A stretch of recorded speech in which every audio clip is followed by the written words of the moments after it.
प्यारे बच्चों नमस्कार। आज हम उड़ान वर्कबुक के अंतर्गत आने वाली 8th क्लास की वर्कशीट फर्स्ट को करेंगे। तो चलो देखते हैं question first. Place the punctuation marks at the right place in the sentences given below. बच्चों सबसे पहले हमें समझना है व्हाट इज़ पंक्चुएशन मार्क्स। तो सबसे पहले बच्चों इसका अर्थ समझेंगे। पंक्चुएशन को हिंदी भाषा में विराम चिन्ह कहा जाता है।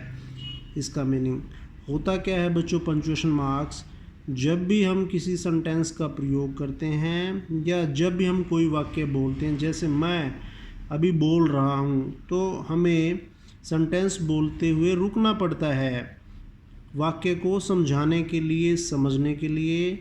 तो रुकने पर हम जिन चिन्हों का प्रयोग करते हैं बच्चों, उनको पंक्चुएशन मार्क्स कहा जाता है। जैसे ही हम एक्सरसाइज करेंगे तो आपको ये आसानी से समझ में आएगा। आओ एक्सरसाइज करते हैं बच्चों। Question number first, do you speak German.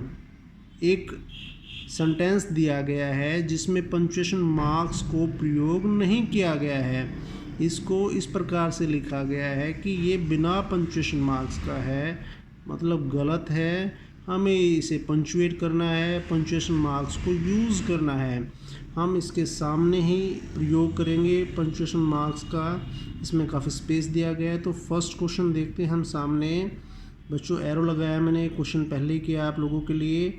जैसे सबसे पहला दो बातें आपने ध्यान रखनी बच्चों, सेंटेंस के शुरू में और लास्ट में। अगर आप दो चीज़ें भी ध्यान रखेंगे तो भी आपके काफ़ी चांसेस हैं कि आपका सेंटेंस बिल्कुल सही होने वाला है। बहुत ज़्यादा चीज़ें शुरू और आखिर में ध्यान रखने से ठीक होती जाएंगी। जैसे सबसे पहली बात, तो जब भी हम कोई सेंटेंस शुरू करते हैं उसमें पहला वर्ड दिया होता है, डू है यहाँ पर हमारे पास वर्ड, उसके पहले अक्षर या अल्फ़ाबेट को हमने बड़ा रखना है। यहाँ पर हम करेंगे, आंसर है हमारे पास सामने डी ओ डू। डी को बड़ा रखना है, डी ओ डू। डू के बाद यू दिया है, ऐसे ही लिखना है जैसे दिया है। स्पीक को भी हमने ऐसे ही लिखना है। जर्मन में ध्यान देना आपने, जर्मन एक वर्ड है, भाषा। यहाँ पर जर्मन जैसे हमारी भाषा हिंदी है, इंग्लिश भाषाएं हैं, तो उनका फर्स्ट अल्फ़ाबेट हमें बड़ा करना होता है। तो फर्स्ट अल्फ़ाबेट को यहाँ पर ZERMAN, जर्मन हम फर्स्ट अल्फ़ाबेट रखेंगे इसका, तो ये अल्फ़ाबेट बड़ा रहेगा। इसके बाद सेंटेंस ख़त्म होने के बाद यहाँ पर हम क्वेश्चन मार्क का प्रयोग करेंगे। क्यों? क्योंकि यहाँ पर एक क्वेश्चन पूछा गया है। क्वेश्चन पूछा जाता है तो हम क्वेश्चन मार्क का प्रयोग करेंगे। आगे सेंटेंसेस आएंगे, साधारण वाक्य होंगे तो हम फुल स्टॉप का प्रयोग करेंगे। बेटा there are basically 4 types of sentences. साधारण वाक्य होते हैं, डिक्लेरेटिव सेंटेंस कहते हैं, इंटेरोगेटिव सेंटेंस होते हैं जो हमने यहाँ पर किया, कुछ इंपेरेटिव सेंटेंस होते हैं, एक्सक्लेमेटरी प्रकार के सेंटेंसेस होते हैं। यहाँ पर जो भी आएगा मैं आपको बताता रहूँगा। सेकंड क्वेश्चन देखेंगे, क्लोज द डोर। सबसे पहले मैंने आपको बताया आपने शुरू में और लास्ट में देखना है। तो सी को हम बड़ा करेंगे, यूनिवर्सल नियम है, सब पर लागू होता है। सी बड़ा करेंगे, CLOSE, close, TH the, DOOR, close the door. इसके लास्ट में हमें फुल स्टॉप का प्रयोग करना है। बच्चों आप बता पाएंगे कौन सा सेंटेंस है? बहुत सारे बच्चे समझ रहे होंगे कि ये साधारण वाक्य है। नहीं बच्चों, this is imperative sentence. Imperative sentence के अंत में भी फुल स्टॉप का ही प्रयोग किया जाता है। इम्पेरेटिव सेंटेंस होते क्या हैं यहाँ पर आपको बताना चाहता हूँ कि वो सेंटेंस जो वर्ब की फर्स्ट फॉर्म से शुरू होते हैं, जिसमें किसी आज्ञा के बारे में, किसी रिक्वेस्ट के बारे में, किसी सलाह के बारे में बात की जाती है। यहाँ पर क्लोज द डोर, दरवाज़ा बंद करने के लिए कहा गया है। तो इसके अंत में हम फुल स्टॉप का ही प्रयोग करेंगे। क्वेश्चन नंबर थर्ड पे आते हैं बच्चों। No I will not spend my money any more. तो हम आंसर इसके सामने ही लिखेंगे एरो लगा करके। सबसे पहले मैंने आपको नियम बताया कि नो का एन हम बड़ा करेंगे। वेरी इजी है बच्चों। यहाँ पर नो के बाद कोमा का प्रयोग होगा, ठीक है। देन आई हमेशा अगर अकेला इस्तेमाल किया जाता है तो कैपिटल लेटर में आता है। I will not spend my money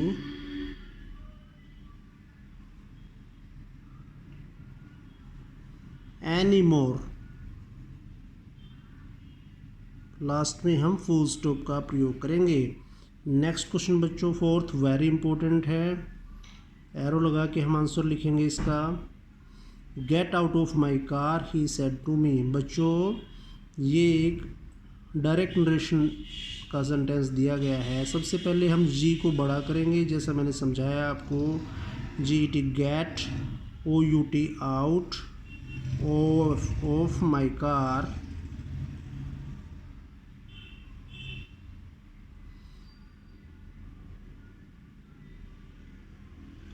inverted commas बोलते हैं बच्चों। एक कोमा लगता है वो कोमा होता है, अगर उल्टे कोमा हम लगाते हैं that is called inverted commas. ये डायरेक्ट स्पीच है तो इन्वर्टेड कोमास लगाए जाते हैं इसमें बच्चों। ये हम इन्वर्टेड कोमास लगाएंगे। ही सैड टू मी, यहाँ पर हम फुल स्टॉप का प्रयोग करेंगे। ही सेड टू मी, उसने मुझसे कहा gate out of my car, मेरी कार से बाहर चले जाओ। ये एक डायरेक्ट नरेशन का सेंटेंस है। नेक्स्ट क्वेश्चन पे आएंगे फिफ्थ पे बच्चों। यहाँ पर ये हमारा क्वेश्चन दिया गया है, यहाँ पर हम आंसर लिख रहे हैं सामने। आपको भी ऐसे ही करना है। That is my brothers suit. सबसे पहले आपको टी बड़ा करना है, जो सब वाक्य में हमने सब सेंटेंसेस में हमने करना है। T H T, that is, बहुत ईजी है ये। माई ब्रदर्स, PROTHER, अपोस्ट्रोफी एस बोलते हैं बच्चों इसको, अपोस्ट्रोफी एस, ब्रदर्स भाई का, सूट ये मेरे भाई का सूट है। फुल स्टॉप लगाएंगे। नेक्स्ट क्वेश्चन है very important, wow that is a great news. आप खुश होते हैं, हैरान होते हैं, सरप्राइज होते हैं तो वाओ का हमने प्रयोग किया। This is a exclamatory word, wow. W बड़ा करना है हमने। इसके बाद हमें साइन ऑफ एक्सक्लेमेशन बच्चों, this is called sign of exclamation. इस प्रकार से आपने लगाना है, ध्यान दें कैसे बना रहा हूँ मैं। वाओ, दैट में टी बड़ा ध्यान करना है आपने। वाओ के बाद में जो भी वर्ड आएगा फिर उसका पहला अल्फ़ाबेट बड़ा आएगा। That is a great news, full stop का प्रयोग करेंगे। इसका मीनिंग क्या हुआ कि wow that is great news, कितनी अच्छी खबर है। मान लो आपको कोई बहुत अच्छी खबर मिलती है, आपका दोस्त, आपका फ्रेंड, आपका ब्रदर सिस्टर कोई कहीं पर सेलेक्ट होता है या इसी प्रकार किसी प्रकार की खुशखबरी मिलती है तो आप कहते हैं that is a great news. India match जीत जाता है, wow that is a great news, ये तो बहुत अच्छी खबर है, आपको किसने सुनाई। तो इस प्रकार से साइन ऑफ एक्सक्लेमेशन का प्रयोग करेंगे। Raju boat a mobile, chair and fan, ये बहुत ईजी और बहुत ज़्यादा इस्तेमाल होने वाला वाक्य है। राजू, सबसे पहले हम क्या करेंगे, आर को बड़ा करेंगे, RAJU राजू। बोट को बोट लिखेंगे। मोबाइल, एक से ज़्यादा वस्तुएं आती हैं तो कोमा का प्रयोग करना हमने, comma, chair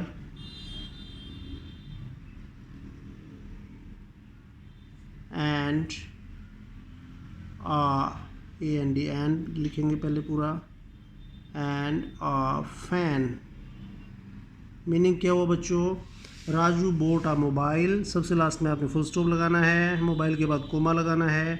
chair and fan, Raju ने एक मोबाइल, चेयर और फैन खरीदा। You have two choices, either fight और स्टे फार फ्रॉम इट, बहुत ईजी हैं। सबसे पहला काम आपने करना है, वाई को बड़ा करना है, यू। नेक्स्ट जैसा दिया है वैसा ही लिखिए, हैव, टू को वैसे ही लिखिए, चॉइसेस वैसे ही लिखिए, और फाइट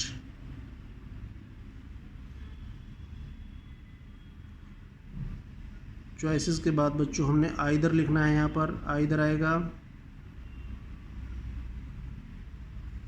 आइदर फाइट और stay far from it. Meaning हुआ कि आपके पास दो ही चॉइसेस हैं, या तो आप लड़ाई करें, युद्ध करें, या फिर आप इससे दूर रहें। सेंटेंस बहुत बड़ा है, लेकिन हमें पंक्चुएशन मार्क्स के नाम पे यू को बड़ा करना है और अंत में फुल स्टॉप का प्रयोग करना है। 9th क्वेश्चन में आएंगे आई। सबसे पहले हम आई को कैपिटल में लेकर के जाएंगे। I do not have any type of suggestions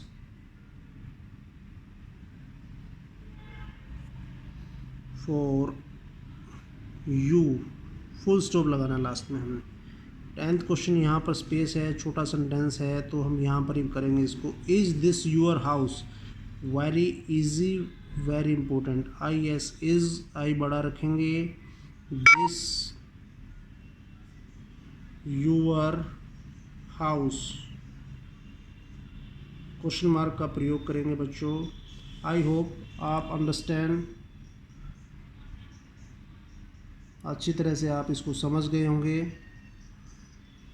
इसको दोबारा पढ़िए अच्छे से और अपनी बुक में करिएगा इसको। Thank you.